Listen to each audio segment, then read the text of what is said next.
गोविंदाय नमो नमः। जय श्री कृष्ण चैतन्य प्रभु नित्यानंद श्री अद्वैत गदाधर शिवासादि गौर भक्त वृंदा। हरे कृष्णा कृष्णा कृष्णा हरे हरे, हरे राम राम राम हरे हरे। हरे कृष्णा प्रिय पंचशील भक्तवृंद, दामोदर देश भक्तवृंद, सनातन देश भक्तवृंद, फेसबुक के भाग्यशाली भक्तों, भागवत के प्रार्थनाओं के अंतर्गत हम 10वें स्कंद के 16वें अध्याय में नागपत्नियों की प्रार्थना का आज शुभारंभ कर रहे हैं। कालिया नाग का भगवान ने उद्धार किया, ये वृंदावन की गौचारण की लीला के अंतर्गत है। गर्मियों के दिन थे, गैया चराते हुए प्यासी गैया और ग्वाल बालों ने जाके जमुना से मिले हुए एक हर्द में पानी पिया और सभी मूर्छित हो गए, क्योंकि पानी विषीला कालिया के विष से हो गया था। कालिया का विष इस हर्द में जमुना से जुड़े हुए इतना भयंकर था कि किनारे के सारे घास जल गए थे, पेड़ भी काले हो गए थे। आकाश में उड़ने वाले पशु जो है, वो पक्षी जो है, वो भी जो हवा में कालिए के जहर की बूंदें थी उससे पीड़ित हो जाते थे। तो आज भगवान श्री कृष्ण ने कालिया उद्धार करने का मन में संकल्प कर लिया, और आज के दिन बलराम जी साथ में नहीं आए थे, क्योंकि उनका जन्म नक्षत्र था। माता रोहिणी ने उनको घर में रोक दिया था, और भगवान ने पहले अपनी कृपा दृष्टि डाली उन ग्वाल बालों के ऊपर और गायों के ऊपर जो मूर्छित हो गए थे विष पान के उपरांत। वो सब सचेत हो गए, वो सब प्रकाशित हो गए, ठीक हो गए।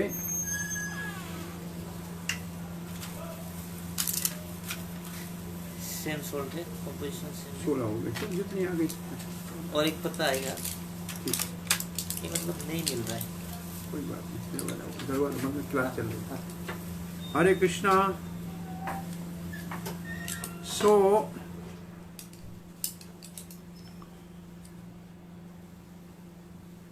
कालिए का उद्धार एक ईर्ष्या, क्रोध, ऐसे दोष जो हमारे अंदर हैं, उनका उद्धार भगवान कैसे करता है उसका प्रतीक है। सो भगवान ने कालिए को जाके लात मारी। कालिया क्रोधित हुआ, भगवान को अपने भगवान के शरीर को अब चारों ओर से लपेट लिया और उसको दबोचना चाहा। थोड़ी देर तो भगवान ऐसे मूर्छित जैसे पड़े रहे। ग्वाल बाल जो बाहर खड़े थे, कुछ लोग भागते हुए छत्तीसगढ़ तक गए, जहां नंद बाबा का शिविर लगा हुआ था, और वहां से नंद, यशोदा आदि ये सब वहां आ गए। भगवान ने देखा कि सारे मेरे भक्त बड़े दुखी हो रहे हैं, तो भगवान अपने शरीर को बढ़ाया। कालिए का शरीर खींचने लगा, तो उसने अपने जो कुंडली में भगवान को बंद किया था उसने छोड़ दिया, और भगवान कूद कर कालिया के 199 बड़े फन थे, छाता के समान, उनके ऊपर चढ़ गए और नृत्य करने लगे। और था थई इतना नृत्य किया कि कालिया के सारे फन जो है वो तितर बितर हो गए, छिन्न भिन्न हो गए, और कालिया बड़ा कष्ट में दुखी हो गया।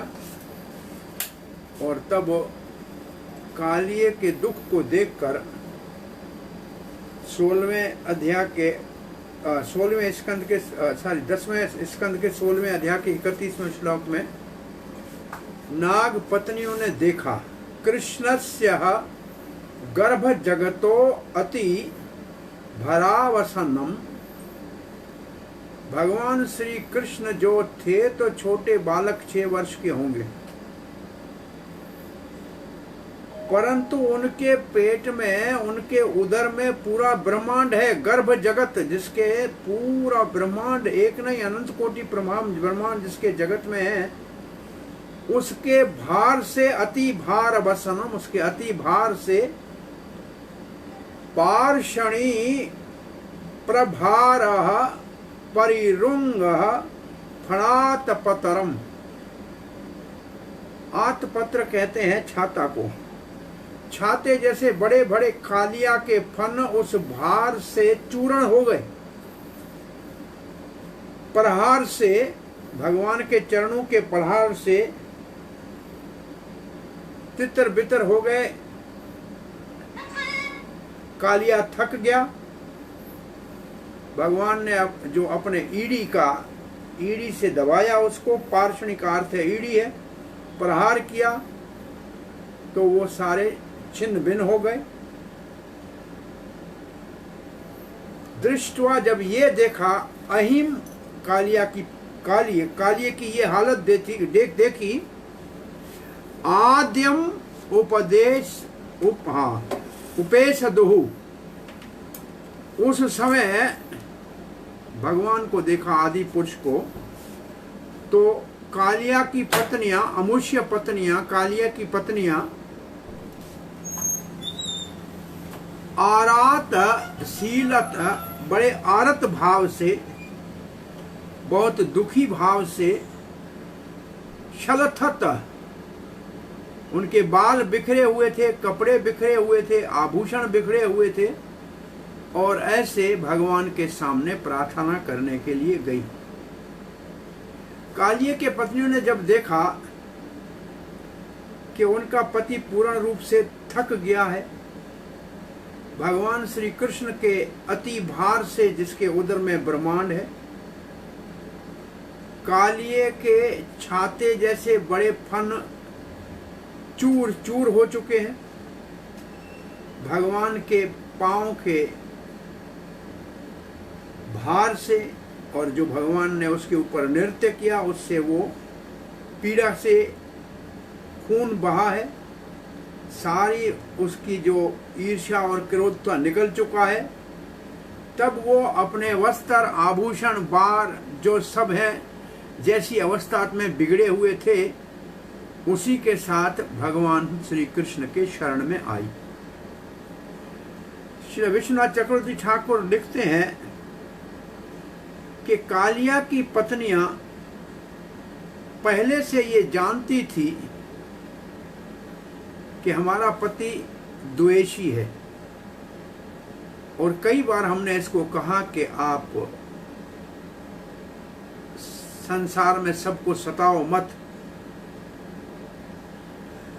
परंतु उन्होंने देखा कि इस समय, और तब वो कहती थी ऐसे, चक्रवर्ती पाद का भाव ये है, पहले जब भगवान नाच कर उनके फनों के ऊपर नृत्य कर रहे थे ना, तब कहा कि करने दो, इसको हमने कई बार कहा है कि आप अपनी क्रूरता छोड़ दो, परंतु अब वो देख रही हैं कि ये उनके मन में, उनको देखा तो पति ने शरण ले लिया है भगवान का।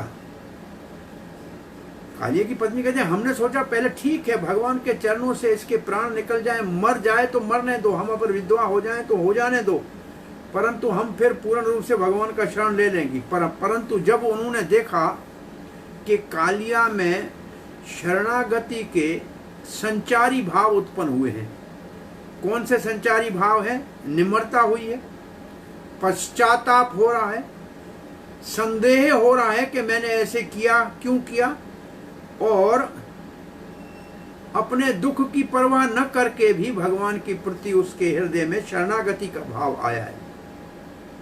ये कालिया के शरीर में जब नाग पत्नियों ने देखा तो उन्होंने देखा अब तो ये वैष्णव हो गया,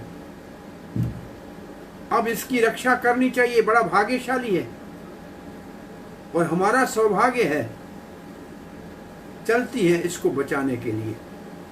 ये मन में विचार करके और आगे बढ़ के अपने हृदय में स्नेह को धारण करके अपने बच्चों को आगे करके भगवान श्री कृष्ण जो कालिए के फणों से अब उतर चुके थे या उतरने वाले थे वहां पहुंची।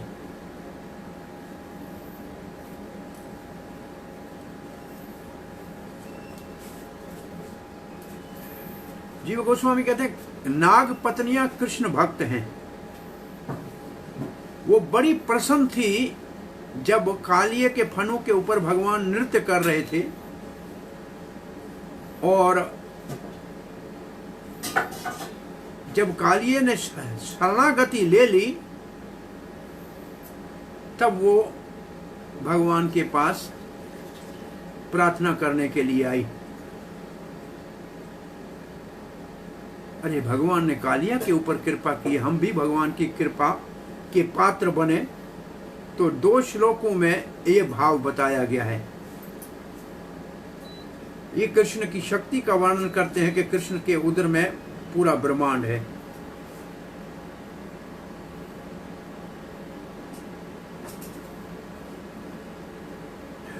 भगवान ने कालिए को पूर्ण रूप से मार नहीं दिया।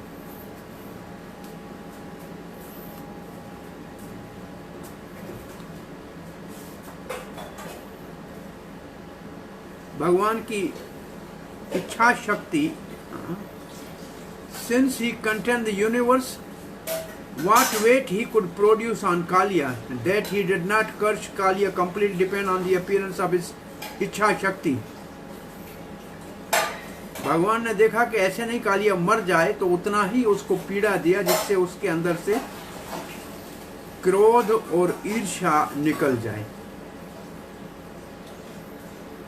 और छाते जैसे उसके जो फन थे उनको घायल कर दिया और कालिए की जो बाहर की सुंदरता थी उसको भगवान ने बिगाड़ दिया। तब वो भगवान के निकट आई और भगवान को प्रार्थना करने का भाव उत्पन्न हुआ। अब क्या कह रही है? तांस्तम सुविघ्न मनसो अथ पुरस्कृतार भाः कायं निधाय भुवि भूतपतिं प्रणेमो साध्वयः कृताञ्जलिपूटाः शमल्य भरतो मोक्षपेवसः शरणदं शरणं प्रपन्नाः। नाग पत्नियों के लिए सुखदेव महाराज कह रहे हैं उनके मन जो है वो बड़े विक्षिप्त थे। मन कैसे थे? लिखा है स्विघ्न मनसो। उन नाग पत्नियों के मन बहुत बड़े सुविघ्न मनसो, परेशान थे। और कैसी हैं वो नाग पत्नियां? साध्वी। अथ पुरस्कृतः भी अपने बच्चों को, अर्भक छोटे बच्चों को आगे करके अपने शरीरों को निधाया, धरती के ऊपर पूर्ण रूप से प्रणाम करके प्रणाम किया। प्रणेमोहु साधवया, ये सब साध्वी थी। नाग पत्नियां जो साध्वी थी अपने बच्चों को आगे रखकर भगवान के चरणों में प्रणाम किया। अपने पापी पति के मुक्ति के लिए इच्छा उत्पन्न की और इस भाव से भगवान के शरण में गई। भगवान जो शरणागत वत्सल है उसके सामने दोनों हाथ जोड़कर प्रार्थना करने लगी। तो नाग मोक्षे पतः अपने पति का मुक्ति चाहते हैं। शरणम दम, शरणम जो भगवान सबको शरण देते हैं। प्रपन्नाहा उसका शरण लिया, कृतांजलि ही पूटाहा दोनों हाथ जोड़कर। कहाँ प्रणाम किया उसके लिए एक बात लिखते हैं कि काली हर्द के बीच में एक छोटा सा द्वीप था।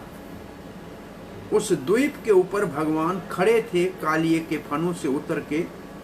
तब नाग पत्नियों ने उनको वहां धरती के ऊपर प्रणाम किया। यहां लिखा है,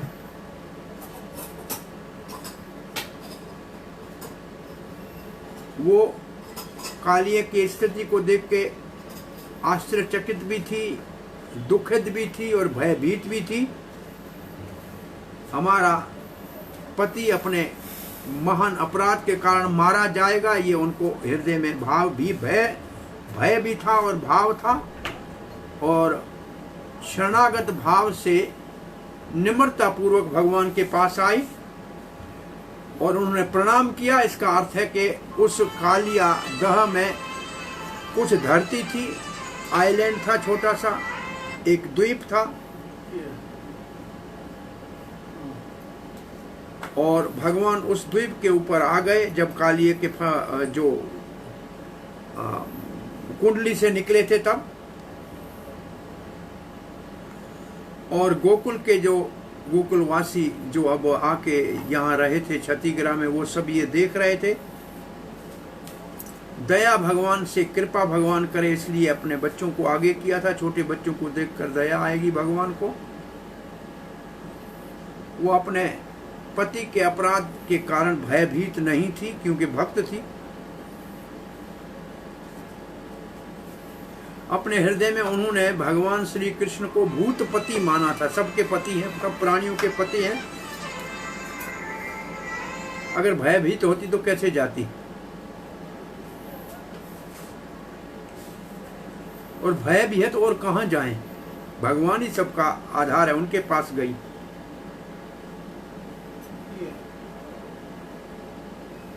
क्योंकि साध्वी थी, वो अपने पति का उद्धार चाहती थी इसलिए, और वो कृष्ण की भक्त थी इसलिए गई वहां।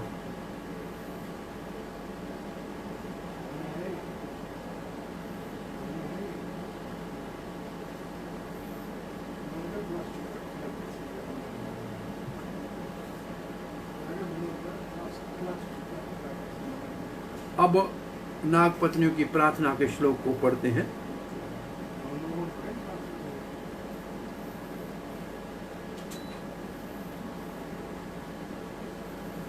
सनातन गोस्वामी पाद लिखते हैं, उन्होंने कृष्ण का शरण लिया जो सबको शरण देते हैं।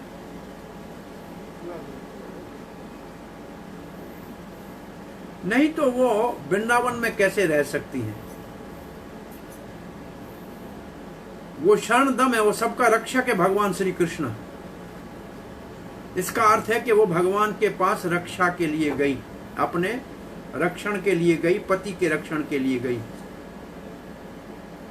और केवल एक ही कृष्ण है जो सबका रक्षक है। और रोती हुई कहने लगी, हमारी रक्षा करो श्री कृष्ण।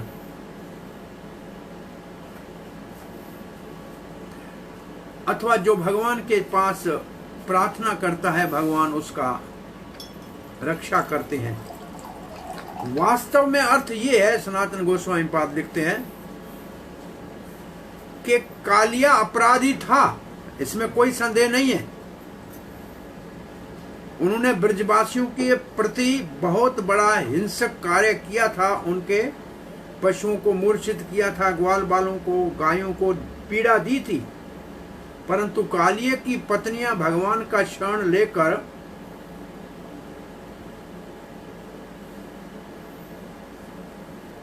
कृष्ण को प्रेम करना चाहती थी।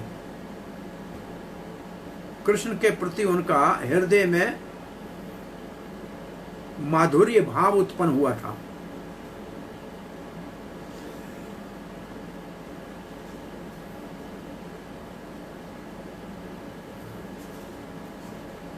तो नाग पत्नियां भगवान की शरणागत भक्त थी और उनके हृदय में माधुर्य प्रेम था। अब क्या कह रही हैं? नागपत्न्य ऊचो न्यायो हि दंडकृतः किल्बषे अस्मिन् तवावतारः खल निग्रहाय रिपोः सुत्तानामपि तुल्यदृष्टे धस्ते दमं फलं च एवानुशमन्। न्याय ही आपने सही किया, उचित किया, यही न्याय है, यही उचित है जो आपने दंड दिया इस अपराधी को, किल्बषे कृत किल्बषे अपराध करने वाले को, इस अपराधी को जो आपने दंड दिया ये बिल्कुल न्याय किया, उचित है। तो भगवान ने जो कार्य किया उसका समर्थन कर रही है नागपत्नियां। कहते तब अवतार खल निग्रह है, आपके अवतार का उद्देश्य ही ऐसे दुष्टों को दंड देना है, पापियों का नाश करना है, भक्तों की रक्षा करनी है। और रिपु सुतानाम अपि तुल्य दृष्टि, और आपकी दृष्टि में कोई आपका शत्रु नहीं है, चाहे शत्रु का पुत्र हो या आपका अपना पुत्र हो, आपका न्याय दोनों के साथ समान होता है। ऐसे नहीं है कि अपने पुत्र की रक्षा करते हैं और शत्रु के पुत्र को मारते हैं, ये बात नहीं है। आप समभाव हैं अपने पुत्र के प्रति और शत्रु के पुत्र के प्रति भी। चक्रवर्ती बाद इसका उदाहरण देते हैं बहुत अच्छा। धस्ते दमम फलम एवानुशमम, आपने जो ये दंड दिया है वास्तव में ये तो बहुत बड़ा फल है, ये तो अनुग्रह है, कृपा है। असल में इसके भले के लिए ही दंड दिया है आपने। आपका दंड किसी का अहित नहीं करता है, भला ही करता। तो कालिया की पत्नी कहने लगी इस अपराधी को जो आपने दंड दिया है वो बिल्कुल उचित है। आपका अवतार ही ऐसे दुष्टों के दमन के लिए और पापियों के नाश के लिए हुआ है। आप समभाव हैं, आपके शत्रु का पुत्र हो या अपना पुत्र हो, सब अगर अपराधी है तो एक समान व्यवहार करते हैं। अगर आप किसी को दंड देते हैं तो उसमें उसका हित ही छुपा होता है, अंततोगत्वा उसका हित ही उसमें होता है, उसका भला ही होता है। साड़ी से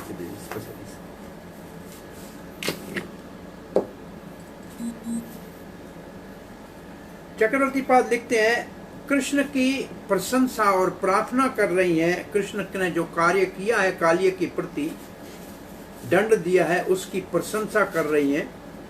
भगवान ने जो किया है उससे सहमत हैं, इस विचार से कि भगवान श्री कृष्ण को कालिया के प्रति जो क्रोध है वो शांत हो जाए, इस उद्देश्य से ऐसे कर रहे हैं।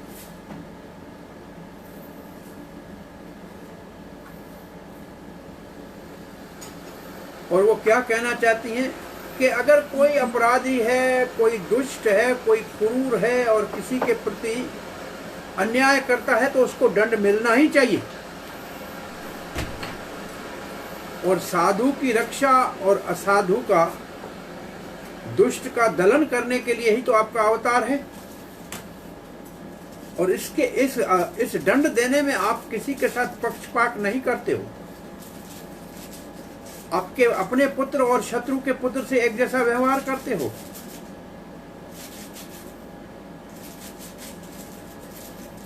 हिरण्याकशिपु का पुत्र था प्रहलाद महाराज, और आपका अपना बेटा था नरकासुर। नरकासुर ने अपराध किया तो दंड दिया, और हिरण्याकशिपु का पुत्र प्रहलाद भक्त था तो उसकी रक्षा की। क्या आपका अद्भुत न्याय है। अपने पुत्र को अपराध किया तो दंड दिया, और आपके शत्रु के पुत्र भक्त था तो उसकी रक्षा की। यह आपका न्याय है। जो आपके प्रति शत्रुता रखते हैं, आप उनको दंड देते हैं, परंतु आपके दंड देने में भी फलम अनुसमम, आपका दंड में भी दया है। उसको जो फल मिलता है वो थोड़ा सा दंड मिलता है, थोड़ी सी तकलीफ जरूर उनको होती है, परंतु फल उनको ये मिलता है कि नित्य सुख शाश्वत मुक्ति को प्राप्त करते हैं। श्री जीव गोस्वामी लिखते हैं, इसने गरुड़ के प्रति अपराध किया था कालिया ने, ये भी दंड इसको मिलना ही चाहिए। जमुना में रहने वाले जीवों की प्रति भी इसने अपराध किया था, उनको भी पीड़ित किया था जमुना में। और वृंदावन वासियों को, गायों को और ग्वाल बालों को भी पीड़ा दी, और आपके भी ये आपसे भी द्वेषी था, ये है इसका दोष। गरुड़, जमुना में जलचर, ब्रजवासी और भगवान, इन चारों का अपराधी था। आपने दंड दिया ये तो उचित है, क्योंकि आपका अवतार ही ऐसे खलों को दंड देने के लिए होता है, अपराधियों का नाश करने के लिए होता है। और आप अपने भक्तों के ऊपर कृपा करने के लिए भी तो आते हैं। अगर आप अवतार न लें तो कौन दंड देगा और कौन कृपा करेगा? और आप अपने और अपने शत्रु के संतान के प्रति एक भाव होते हैं। ऐसा नहीं शत्रु का पुत्र है उससे आपकी शत्रुता होती है। जरासंध को तो भगवान ने भीम से मरवा दिया, लेकिन उसके पुत्र सहदेव को वहां का राजपाट दे दिया। भगवान को उनके राज की जरूरत नहीं थी। भले मानस के साथ तो भगवान दया करते हैं भक्तों के ऊपर, असुरों का संहार करते हैं, और संहार में भी उनका हित ही करते हैं। और जब आप ऐसे असुरों को मारते हैं तो भी आप उनसे द्वेष नहीं करते हैं, वो आपसे द्वेष करते हैं, आप तो उनका फिर भी हित ही करते हैं। जो फल आप उन देते हैं वो उनको पीड़ा तो मिलती है, पहले तो पीड़ा मिलती है, परंतु फल स्वरूप मुक्त हो जाते हैं, जन्म मृत्यु से भी मुक्त हो जाते हैं। ये दंड कर्त किल्बिष के लिए, अपराधी के लिए उचित है। आपका अवतार भी इसके लिए हुआ है। परंतु आपके अवतार का सनातन गोस्वामी कहते हैं मुख्य उद्देश्य तो प्रेम भक्ति देना है, और वो आप दंडित करके भी देते हैं। ऐसे असुरों को दंड देकर भी आपका मुख्य उद्देश्य दंड देना नहीं है, प्रेम भक्ति देना है।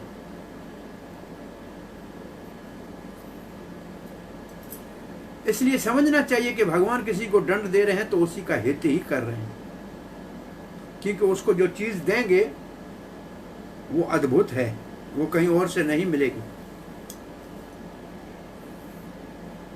और आपका व्यवहार सबके साथ समभाव वाला होता है।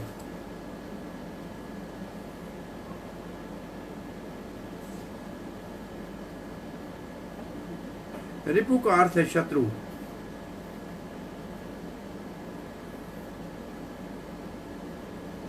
इसमें दया की बात लिखी नहीं है, लेकिन समझना चाहिए।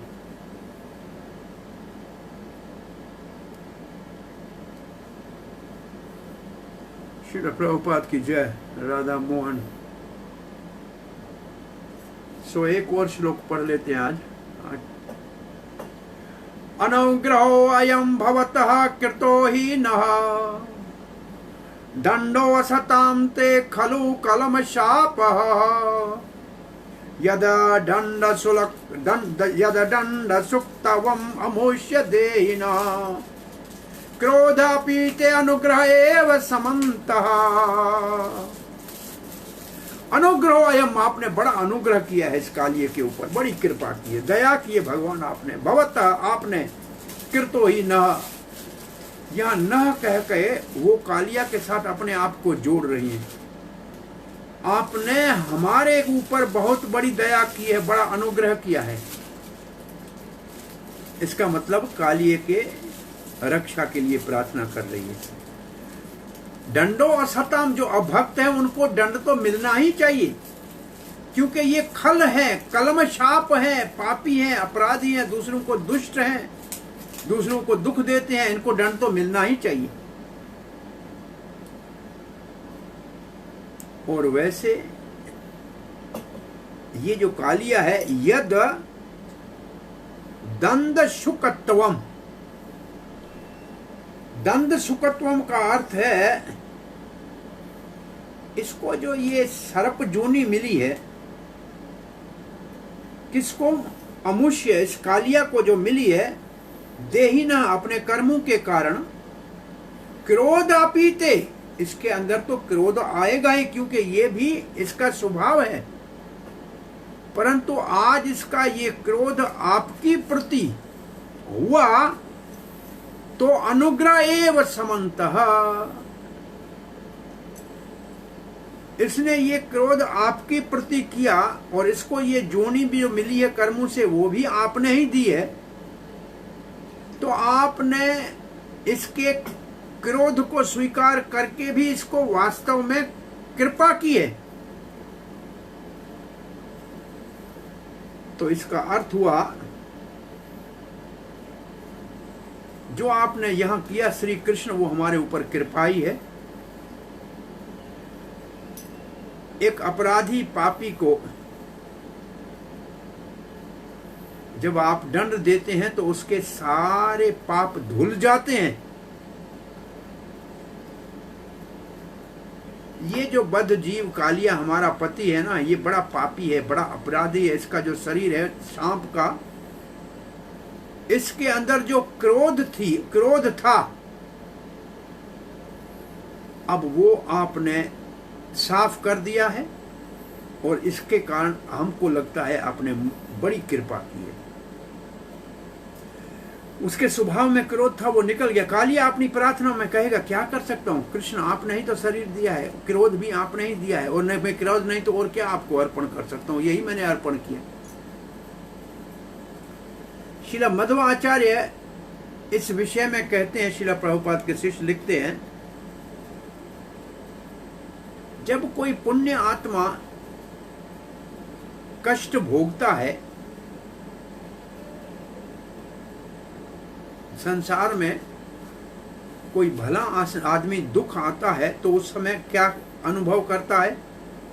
भगवान का कृपा है, ये दुख, ये मेरे कर्मों का फल है जो भगवान काट रहे हैं, ये उनकी कृपा है।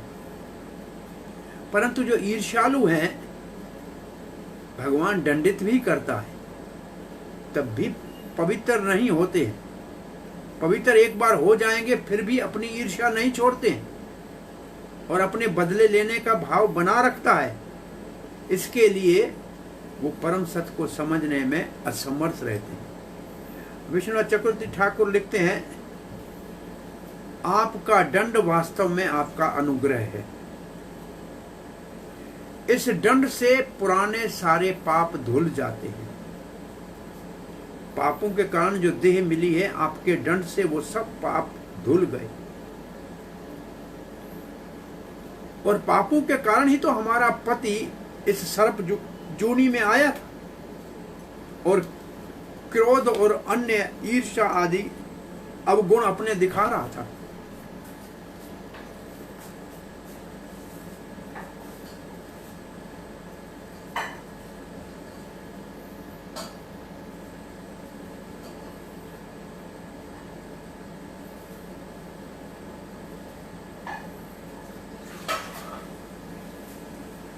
ये इसको सांप का शरीर भी तो आपके ही आज्ञा से मिला होगा, इसने कोई कर्म ऐसा किया होगा, और क्रोध इसका स्वभाव है, क्योंकि सांप क्रोधी और ईर्ष्यालु तो होता ही है। परंतु ये आपने ये शरीर दिया, और फिर वृंदावन में इसको आने का मौका मिला, जमुना में रहने का मौका मिला, आपने ये सारी व्यवस्था की। आपके साथ लीला करने का सौभाग्य मिला, शुभ अवसर मिला। भगवान के श्री विग्रह, आपके सुंदर गोपाल शरीर का स्पर्श करने का इसको सौभाग्य मिला, आपके साथ खेलने का मौका मिला, अपने बलों में आपके सारे शरीर को लपेटने का इसको क्या सौभाग्य प्राप्त किया। ये अपना सर नहीं झुका रहा था, तब आपके चरणों का स्पर्श इसको इसके अपने सर के ऊपर मिल गया। तो हम तो समझते हैं कि जो कुछ हमारे पति के साथ आपने किया ये बहुत बड़ी कृपा है, ऐसा और कहीं सौभाग्य हो नहीं सकता। यहां अपने आप को हम कह रही हैं तो कालिए के साथ अपने को जोड़ रही हैं और सारे कुल के ऊपर भगवान की कृपा को मान रही हैं। क्योंकि पापी को दंड उसके पाप से मुक्त करता है। उसको देहीन का अर्थ है जिसने देह धारण किया है, और इस देह में उसके पास क्रोध था, फिर भी आपके दंड ने उनके ऊपर कृपा किया। हम भी इस बात का अनुमोदन करते हैं और समंतः और बुद्धिमान भी इस बात को कहते हैं कि आपने सही किया है और यही उचित है।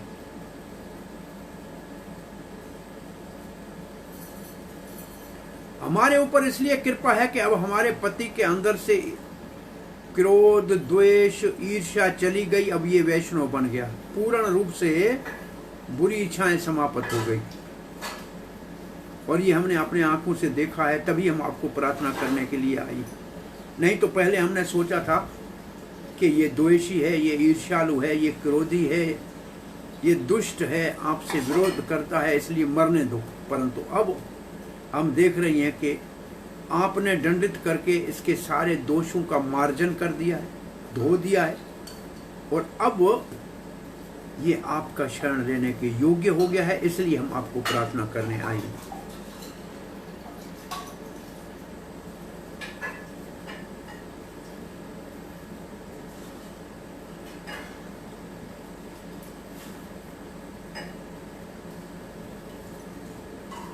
शरणागत कोई हो जाए तो उसका क्रोध भी आप क्षमा कर देते हैं, आपका दंड ये सब धो देता है।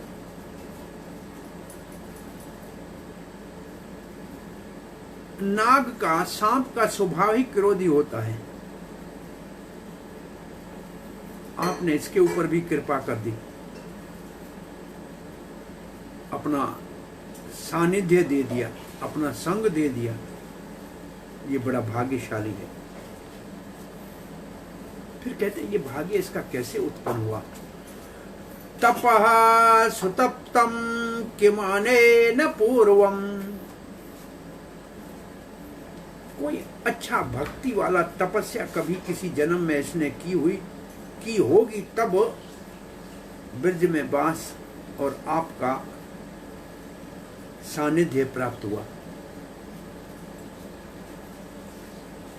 ब्रज में वास मिला और आपके बिल्कुल पास में इसको निकट से मिलने का सौभाग्य प्राप्त हुआ।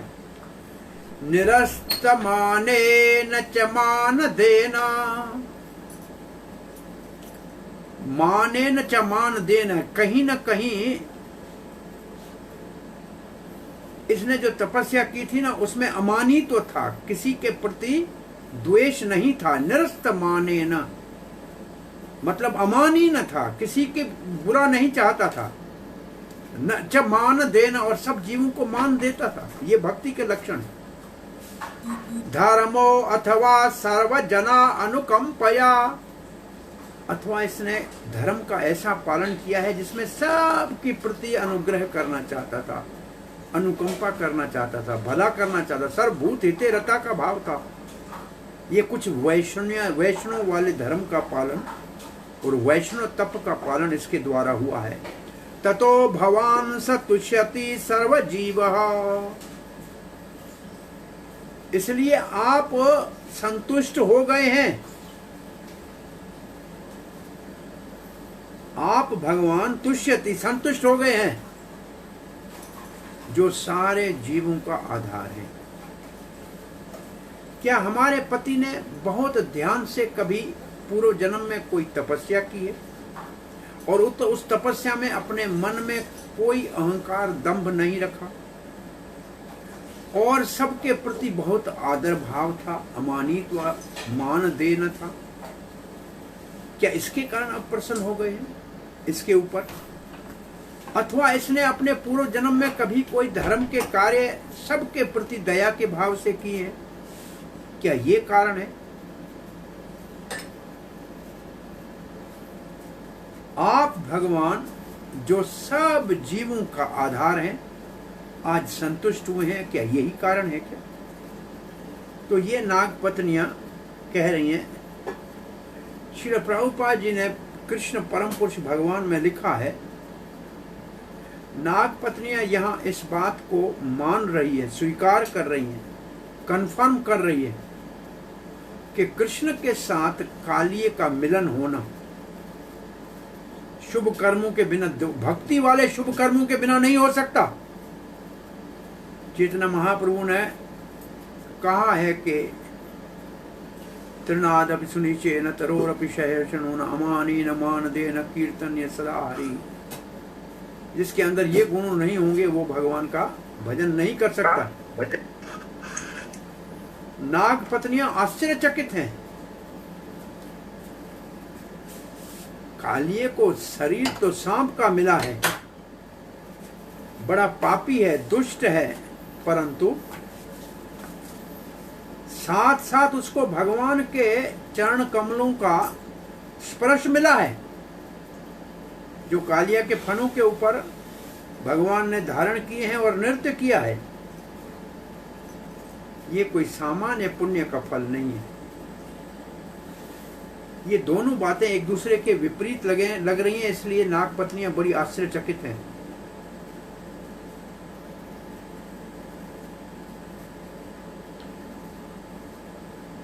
हमने कहा था पहले आपकी कृपा है, लेकिन हम समझते हैं इस कृपा का एक और कारण भी हो सकता है। ऐसी कृपा किसी के ऊपर आप करते नहीं है, कोई तो कारण होगा तब आपने कृपा की है। कोई इसने पुण्य किए हैं अपने पूर्व जन्म में, परंतु सामान्य तप से तो कोई भगवान को प्राप्त करता नहीं है। तप में तो कोई दंभ नहीं, अभिमान नहीं, और सबके लिए मान का भाव हो, अमानी न मान निरस्त मान हो, मान देन हो, तो ये तप तो वैष्णव का वास्तविक तप है। तो इसने वैष्णव वाला तप किया है, अमानी न मान देव वाला तप किया है। नहीं तो शास्त्र में तो लिखा है तप करे या दान दे, कभी भी भगवान की कृपा नहीं मिलती है। पुण्य मिलेगा, स्वर्ग मिलेगा, बस हो गया। अथवा इसने वैष्णव के धर्म का पालन किया है कि सर्वभूतों का हित का विचार किया है, सबका भला चाहा है। कर्मी सबका भला नहीं चाहते हैं, ज्ञानी अपना भला चाहते हैं, लेकिन भक्त सबका भला चाहते हैं। आप इनके फनों के ऊपर नृत्य कर रहे हैं, ये कोई इनका सौभाग्य है, इसके अपने किसी जन्म के भक्ति जनक पुण्य का कारण ही हो सकता है। इससे आप संतुष्ट हो गए, इसके ऊपर दया की, आप सारे जीवों के शरण्य हैं, सब जीव आपके शरण में हैं।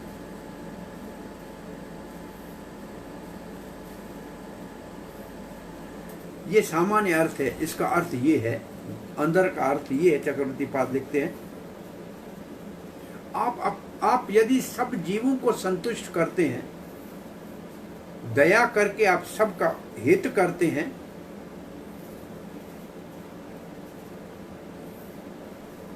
तो फिर हमारे पति के सर के ऊपर आपने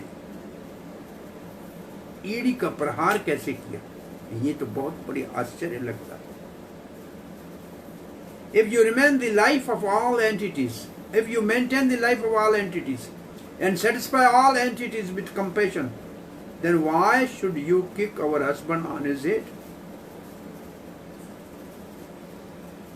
कोई कारण होगा।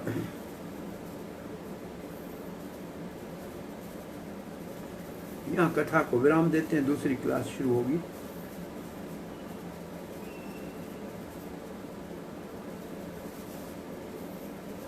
कस्या अनुभावो अस्य न देव विडं विद्महे त्वां गृहीरेणो स्पृशा अधिकारः यदवाञ्छया श्रीललाञ्छरत्तपौ विहाय कामान् सुचिरं धृतव्रता। जो आपके चरणों की रज इसके सर के ऊपर मिली उसको तो लक्ष्मी भी तपस्या करके पाने का प्रयास कर रही है। क्या इसका सौभाग्य है। ये अद्भुत बात है। इसका चर्चा कृष्ण कृपा से कल करेंगे। हरे कृष्ण। कोई जिज्ञासा है, प्रश्न है? कृष्ण। हाँ जी, दंडवत प्रणाम। दंडवत प्रणाम। प्रभु, 8वें कैंटो में जब ये डेमिगॉड्स और जो देवता और दैत्यों के बीच में जो ट्रूस की बात है, जब ब्रह्मा जी भगवान की भक्ति करके जो है वो प्रार्थना करते हैं और भगवान दर्शन देते हैं, उसमें भगवान कहते हैं, एक 20वां श्लोक है ये 6ठे चैप्टर में, जिसमें ये स्नेक और माउस की बात करते हैं। For demigods, fulfilling one's own interest is so important that one may even have to make a truce with one's enemies. For the sake of one's self-interest, one has to act according to the logic of snake and the mouse. तो ये क्योंकि कहानी है कि उसमें चूहे को खा सकता है, एक पिंजरे में दोनों बंद हैं, और लेकिन क्योंकि चूहा उसमें होल बनाएगा पिंजरे में, तो निकल करके फिर आप खा सकते हैं। एक तरफ जो है, अब जैसे भगवान चाहते हैं कि निर्मल मन, अब जैसे रामचरितमानस में है कि निर्मल मन जन सो मोहि पावा, मोहि कपट छल छिद्र न भावा। तो ये उसमें हालांकि पार्शियलिटी नहीं करते हैं भगवान, लेकिन अब ये सलाह दे रहे हैं देवताओं को कि आप जो है वो उनसे ठूस कर लो ताकि फिर जो अमृत आपको पीने का। तो इसके पीछे क्या भाव है?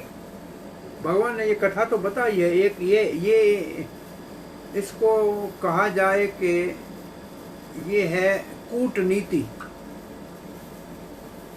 ये नीति शास्त्रों में कूटनीति है कि दो पक्षों आपस में शत्रु हो तो भी जब ऐसी परिस्थिति हो जबकि दोनों के लिए संकट हो तो आपस में समझौता कर लेना चाहिए। जब संकट दूर हो जाए तो हर एक अपने स्वभाव से जिए, फिर आगे जैसे भी वातावरण हो वैसे करें, लेकिन उस संकट से तो बचना ही चाहिए ना। इसमें भगवान दिखाना ये चाहते हैं कि देवता और असुर दोनों एक ही जगह पे एक ही कार्य कर रहे हैं, एक जितना परिश्रम कर रहे हैं, फिर भी दोनों के को जो परिणाम मिलता है, जो रिजल्ट मिलता है, उसमें बहुत बड़ा अंतर है। काम दोनों ने एक ही किया, मंदराचल दोनों एक ही साथ जोर लगा के उठा के लाना चाह रहे थे, भगवान ने सहायता की। मंथन दोनों ने साथ में जोर लगा के किया, परंतु अमृत मिला वो देवताओं को भगवान ने पिलाया और असुरों को नहीं मिला। कारण क्या? एक ही जगह पे गाय का स्तन होता है जिसके ऊपर जौ इतना बड़ा बैठा होता है, खून पीता है, और उसी स्तन से गाय का बछड़ा दूध पीता है। जगह एक ही है, परंतु एक खून पीता हो, एक दूध पीता है। ऐसे जो भगवान के द्वेषी हैं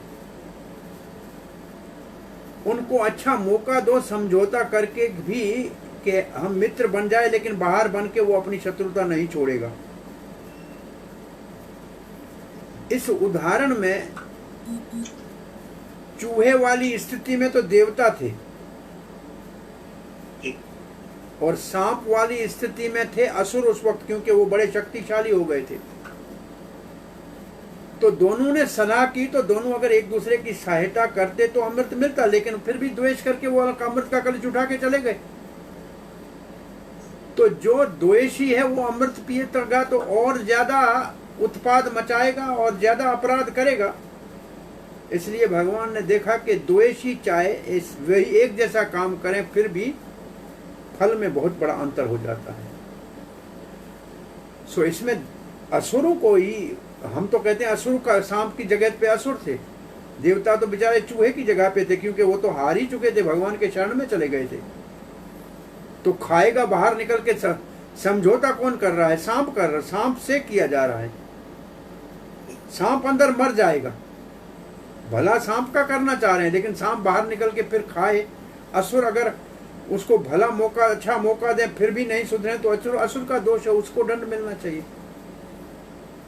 आज भी इस श्लोक में आया था कि भगवान असुरों को दंड दे के उनके पाप धो भी देते हैं, तो भी वो पुनः पाप करते हैं, परंतु भगवान को समझ नहीं पाते हैं। ये असुरों का दोष है।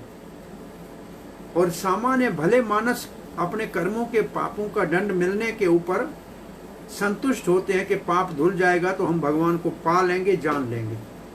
लेकिन असुर ऐसे पाप दंड मिलने के बाद और ज्यादा अधिक पाप करता है और उत्तेजित होता है। तो ये ऐसे तो अगर सामान्य, हाँ उस सामान्य जीवन में भी अगर जैसे मान ने ये कहा, अगर मान लो ऐसे ही, क्योंकि हर इंसान अगर देखेगा कि वो अपनी परिस्थिति को भी वैसे ही एक्सप्लेन कर सकता है कि जो सामने वाला है, आपने मित्रता कर ली क्योंकि उनकी जो प्रवृत्ति है वो उनकी असुर प्रवृत्ति है। मान लो अपने आप को हम अच्छे हैं और दूसरा खराब है। मैं हम सामान्य कुंठित बुद्धि में जितना समझ में आता है, तो वही जैसे भगवान ने जो कहा है उसी तरह से अगर एक सामान्य मनुष्य जो है वैसे बिहेव करेगा तो क्या वो परिस्थिति सही है? देखिए ये है कूटनीति है, इसका अपना आवश्यकता है जीवन में। जब ऐसी परिस्थिति, जैसे अब वसुदेव और कंस के बीच में ऐसी स्थिति थी तो समझौता करने की जरूरत पड़ गई कि एक तो अभी तो देवकी को बचाना चाहे, आगे देखा जाएगा बच्चों का जो होगा, जन्म होगा तब। तो ऐसी परिस्थिति अगर है शत्रु के प्रति तो संधि करके जो तत्कालीन समस्या है उसका समाधान करना चाहिए। आगे अगर साथ चल सकें तो अच्छा है, नहीं चल सकें तो जैसे व्यवहार होगा जैसे करेंगे। लेकिन जो विकट परिस्थिति अभी इस वक्त है उसको निभाने के लिए ऐसे समझौता हो जाए तो कोई बुराई नहीं। जी धन्यवाद। इसी को आजकल इसके लिए कोर्टों के अंदर जो है वो मीडिएशन को बहुत ज्यादा महत्व दिया जा रहा है कि दोनों पक्षों को कैसे भी एक टेबल पे लाके समझा के और झमेला खत्म करो, नहीं तो ये सारी उम्र लड़ते रहेंगे, लाभ क्या होगा इनको। तो ये एक प्रकार का दोनों के लिए विन विन सॉल्यूशन है, दोनों को लाभ हो जाए, आगे जो इनके भाग में हो वो करेंगे। हरे कृष्ण। ठीक है, धन्यवाद। कल चर्चा करेंगे अधिक।